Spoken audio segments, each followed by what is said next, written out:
দেখুন, ওনার অনেক বয়স হয়ে গেছে, তাই হয়তো ভুলভাল বকছেন। গত 22/3/2025 তারিখে বোলপুর দলীয় কার্যালয়ে কোর কমিটির মিটিং বসেছিল। সর্বসম্মতভাবে ওই মিটিংয়ে পাশ হয়েছিল 19/4/2025 তারিখে সিউড়ি দলীয় কার্যালয়ে দ্বিতীয় কোর কমিটি মিটিং বসবে। তো গত 22/3/2025 থেকে 19/4/2025 অবধি এখনো পর্যন্ত কোর কমিটির আহ্বায়কের সময় হলো না যার সঙ্গে বা যাদের সঙ্গে বসে আলোচনা করার।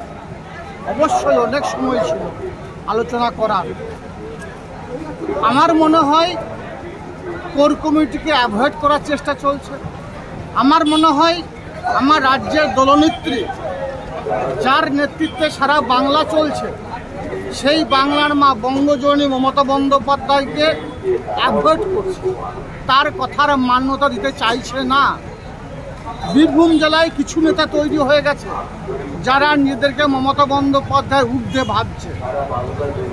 কোর কমিটি আহ্বায়ক হচ্ছে আমার প্রশ্ন, বা তার কাছে একটাই বার্তা দিতে চাই আমি, দলনেত্রীর যে বার্তা, যুবরাজ অভিষেক বন্দ্যোপাধ্যায়ের যে বার্তা, সে বার্তাটাকে মান্যতা দেওয়ার চেষ্টা করুন।